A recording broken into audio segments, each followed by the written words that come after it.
one. Folks, I'm your host, BKP. Good morning from the office, North Georgia's only live online morning show. Now we're getting ready to talk about the governor's race, and I'm gonna pick up the pace here this morning. I wanted to open the show where it was not about me, not about you, about the three Korean Americans that are home today safely.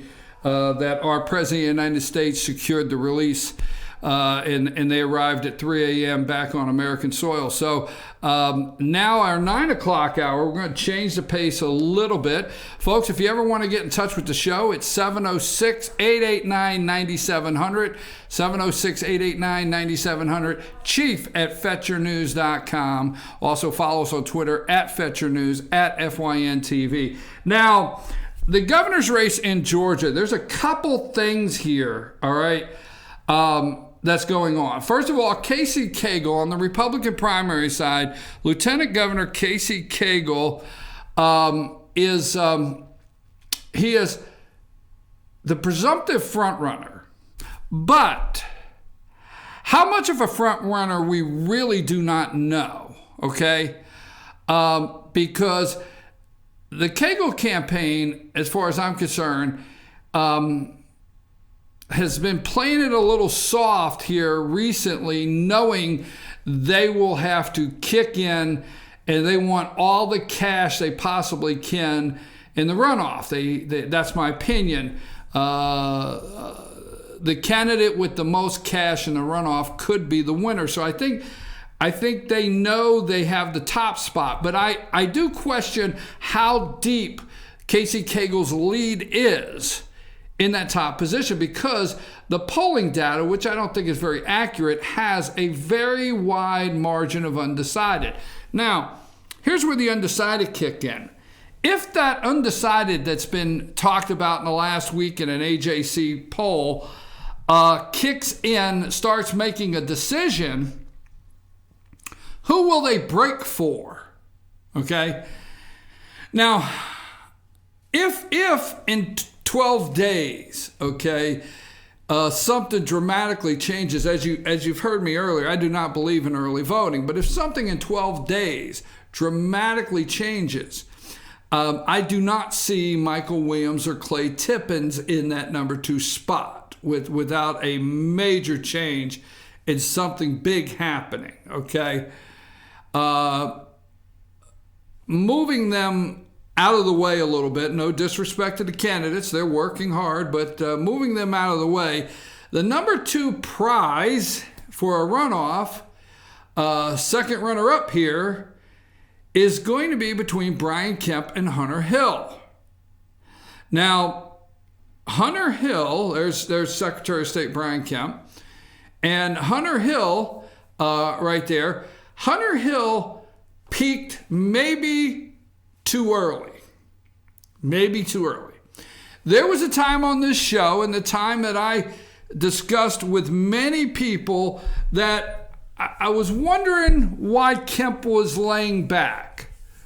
And Brian Kemp's campaign strategy seems to have been one of sitting back a little bit, letting some guys duke it out, let the Mike Williams duke it out, let Hunter Hill, let these guys clash and start the fight a little early. We'll call it a fight. Start the fight for this nomination a little early.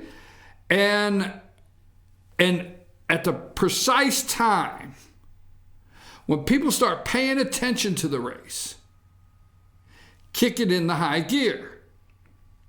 So I think last week was the point where Hunter Hill and Brian Kemp connected at what I would call an equal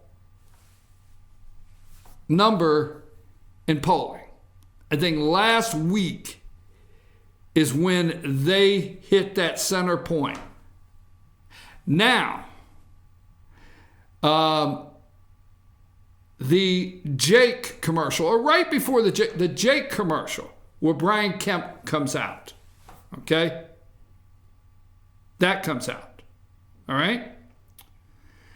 The new commercial is out now. And before I get to it, this is some things that are this commercial. Fox News, Georgia governor candidate vows to round up criminal illegals with his own truck if necessary.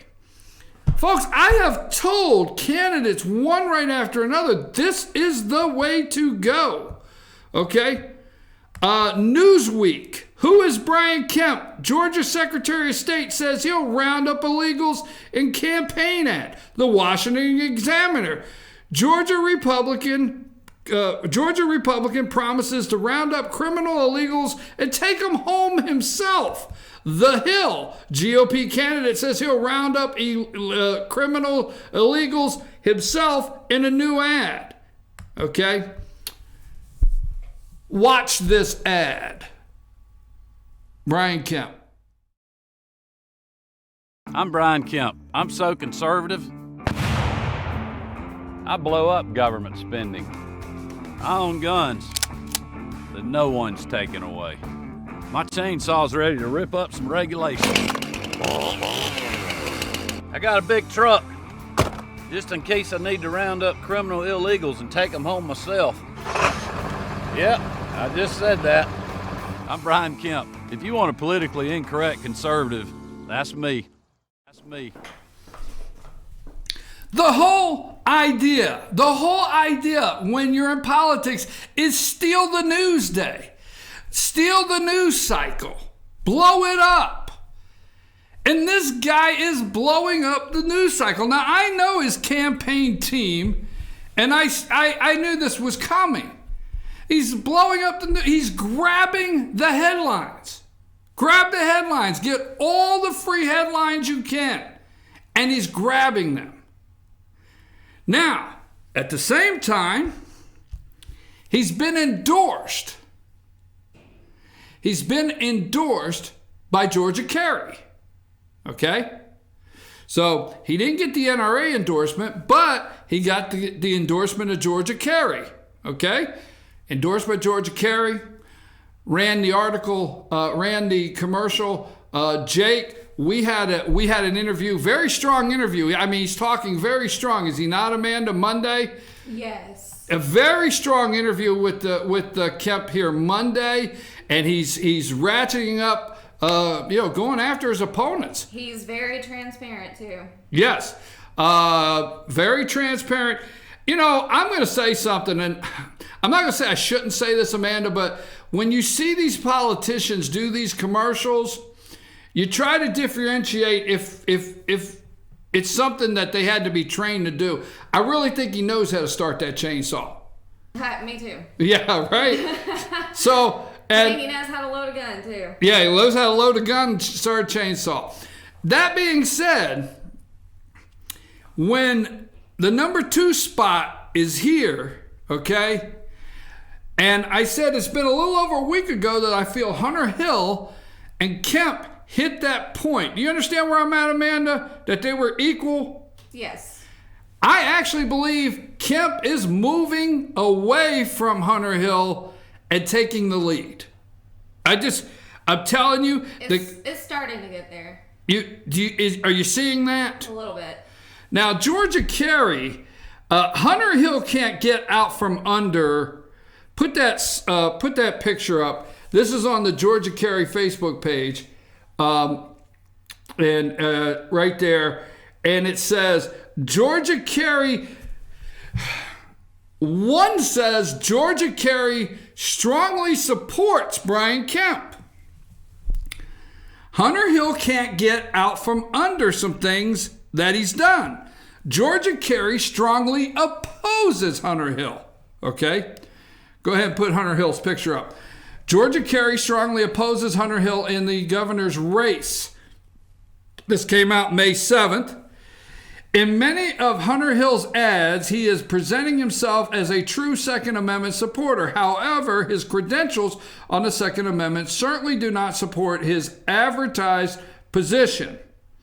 In 2014, after HB 875 had passed the House, It was sent to the Senate Judiciary Committee. Hunter Hill was a member of that committee. He and two other senators introduced a substitute that gutted the bill. In fact, when it came time for the committee to vote on HB 875, Senator Josh McCoon stated that this was no longer a Second Amendment bill that he could support, and was the only Republican on the committee that voted against the bill. Hunter Hill voted for the bastardized substitute, which he now uses to back up his support for the Second Amendment.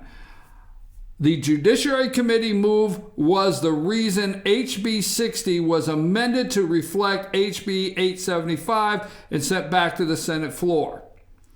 All right, you can read the entire Georgia Kerry statement, okay? On February 23rd of this year, he stated that he felt there should be a parity when purchasing a firearm. If the legal age to purchase a pistol is 21, then the legal age for purchasing a semi-automatic rifle should be 21. Parity. So these are things. Now, I like Hunter Hill, and I think he's a strong candidate. And I will tell you, the Republicans have a strong field of candidates. But all I'm saying is we're looking at it from politics side, not whether I like somebody or not. But it seems like the steam that Hunter Hill needs in 12 days before the election is evaporating, and Brian Kemp is stealing the news day. And hey, he's a politician. This is politics. This is a big boy sport, man. And Kemp is stealing the news day. And I think he is moving away from Hunter Hill. Now, they're getting ready to put some attack ads out from a super PAC from Casey Cagle-friendly super PAC is getting ready to get some negative ads to blast out here in the last week. There's been a major media buy. We're going to see who they attack, Hunter Hill or Brian Kemp, and see how that goes. But right now, Kemp's timing on the Jake commercial, he's got a truck. He'll take him home if he has to himself. And yes, he said that. Okay, Kemp twice in 10 days has made national news and made headlines and has stolen. Hey, we're talking about it here, okay? And Hunter Hill has made no splashing headlines. None. Georgia Kerry strongly supports.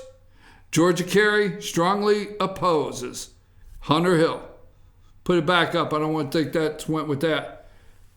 Georgia Kerry strongly opposes Hunter Hill. Just saying, it's on their website. You can read for yourself. Go to georgiakerry.org and their Facebook page. I've had Hunter Hill on the show. He has give explanations on what has happened in the past where he got a C rating from the NRA, and he does currently have an A rating. But I want to close this segment with one thing, okay? Casey Cagle campaign, beware. Casey Cagle campaign, beware. Because I'm telling you, every time anybody brags, which we told you last week, that it finally came out that the Cagle campaign accepts it's mathematically impossible to get that 50% plus one. All right? And since that one poll came out, nobody talks about that large undecided. And I'm going to tell you what, if you're undecided in the Republican primary in the state of Georgia, you may be looking pretty close at Brian Kemp today. Just saying. I'm going to take a break. We'll come back after these messages. And we're going to talk about another Georgia race. This is going to, I think this will blow your mind in this House race, what's going on in District 8. A Republican incumbent in District 8 feeling the heat. Matt Gutler, when we return.